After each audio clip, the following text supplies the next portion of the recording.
For Louisiana versus all y'all, Jared Roser excited to have finally gotten a chance to get back uptown and see a little bit of Tulane football as the Green Wave prepares for this fast approaching 2024 season, the first under new coach John Sumrall.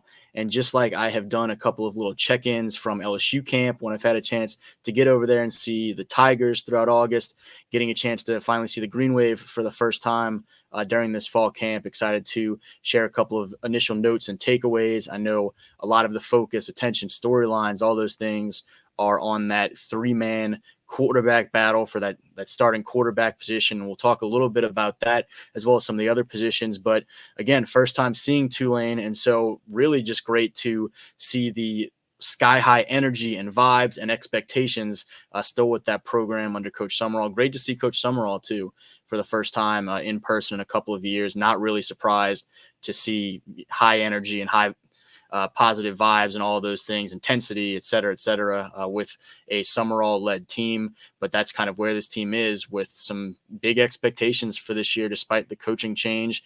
And all of the energy and whatnot came on Thursday night in a scrimmage, despite some of the weather delays, lightning delays. Those guys were still excited to get out there and put in some work, test themselves, offense versus defense, and all those things. Just 2 weeks left until that season opener against Southeastern Louisiana.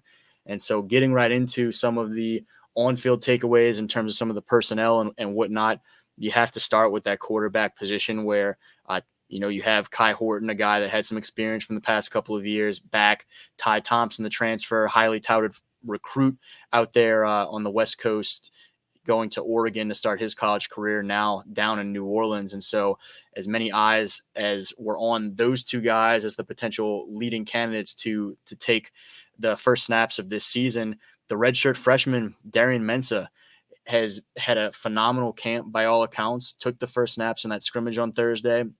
And you kind of saw a little bit of what he brings to the table in terms of just the juice that he brings to the field, a little bit of an it factor and some guys gravitating toward him and his ability to extend some plays. We saw that really early on with a little rollout that I don't know how ends up being a completed pass to Mario Williams in a scramble situation off to the sideline, Mario getting a foot down in bounds and all of those things.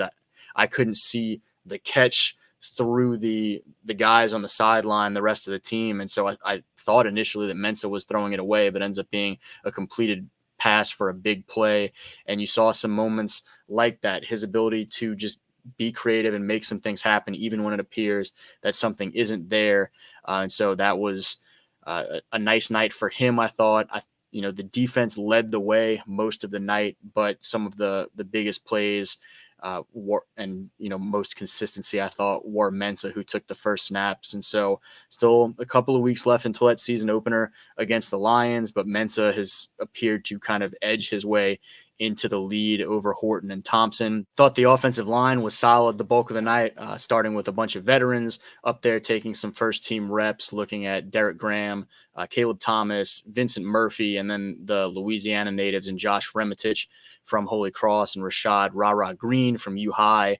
You're looking at guys that are all at least juniors and really mostly seniors and redshirt upperclassmen, graduate students, and all those things. Thought they were solid in what they did, regardless of who was working behind them at different points throughout the night, both passing game and running game. Mentioned with some of the creativity that Darian Mensah brings, you saw their ability as a line group to buy some time for him as well as also paving the way for some nice running gains. The offense really on the first drive had a strong, methodical drive, pushing the ball downfield. They had the big chunk play I mentioned from Mensah to Mario Williams, but ends up being a long drive before ultimately stalling at the goal line. And we'll talk a little bit more about that as we get to that defensive group as well. Mekhi Hughes, obviously the bell cow leader, returning standout in the backfield in terms of running back guy, was a breakout guy last year in 2023 and should be, regardless of who's in at quarterback at different points, should be such a focal point of this offense. Saw Shotty Clayton Johnson, the former Warren Easton star, as the second running back in the mix off the bench on that first drive, particularly down near the goal line. And also a little note with the running back group, a guy that of the running back stable at the Green Green Wave have. The guy I was least familiar with, Jamari McClure, a freshman from Alabama. I thought you saw some of the biggest plays a little bit later on in the evening. Had a really nice run over to the left side where, again, credit to the offensive line for paving a hell of an open space. But when they did so, you saw some of his burst to get upfield and get some nice chunk plays. Also had a fumble get away from him, and so sort of boom or bust for a talented young freshman. They'll obviously want to see him clean up some of the latter, but you saw some of the really positive ability that he brings to that room. The receiver group, talking to a couple of players, I mentioned, I think the depth that they have there is a little bit insane considering the level there.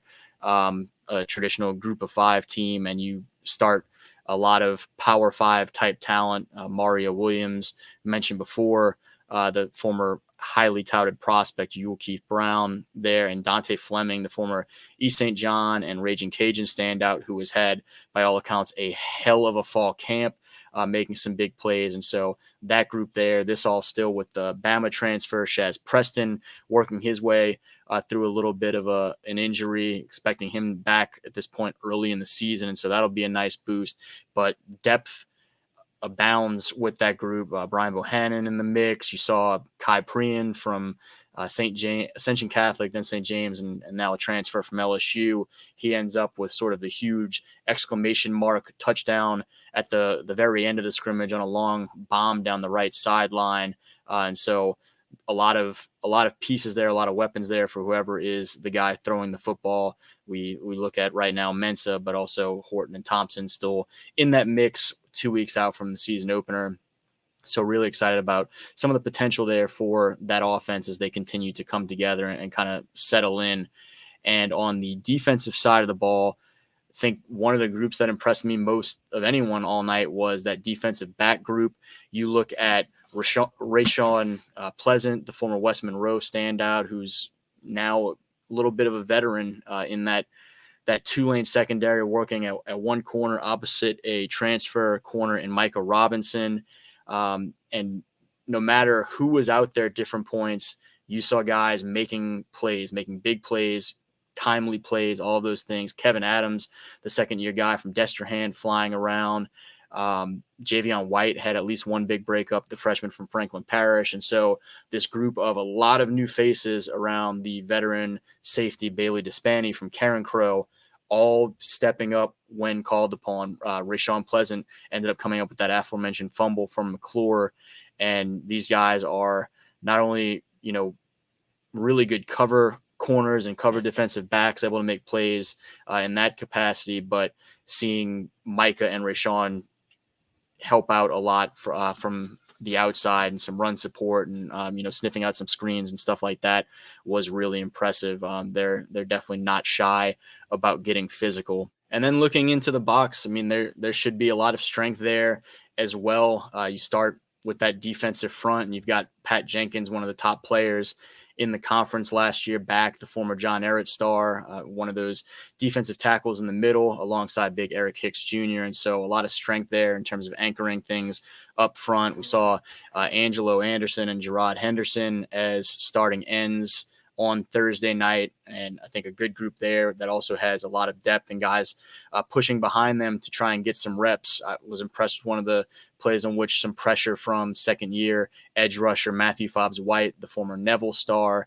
And so good group overall. Expect to see them bring some pressure and some big playmaking ability the same way we have seen the past couple of years as the Green Wave have ascended to the point now where you talk about them as one of the top G5 teams on an annual basis, it seems like. Also in that linebacking group, Tyler Grubbs had some nice plays. I mentioned similarly to with the corners. I saw one play kind of late in the scrimmage where Grubbs really saw from a mile away a little screen play coming and burst past a potential blocker and went and disrupted some things. So good group with, again, some depth there. I thought, Dixon Agu, the second year, I believe, linebacker out of Dutchtown, had a couple of nice plays where he read some things. His athleticism in that position group stood out. His ability to drop back in coverage, jumped what I thought was had a chance to potentially be a diving interception play. So he's feeling really comfortable back there to go with some of the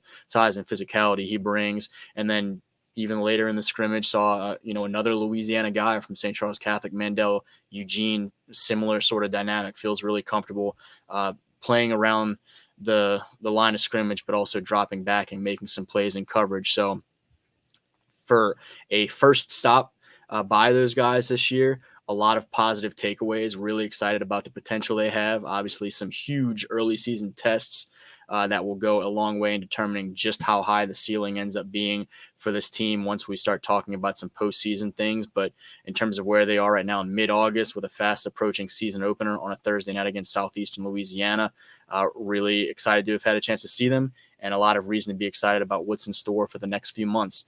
Again, this is Jarrett Roser for Louisiana Versus All Y'all. As always, thank you all for taking the time and checking out the channel. Make sure you hit subscribe. Looking forward to seeing some more of Tulane here moving forward. So check out the interviews that are already on the channel and stay tuned for more of those interviews, as well as maybe some more takeaway videos of this nature. Y'all have a great week and look forward to seeing y'all more as the season approaches.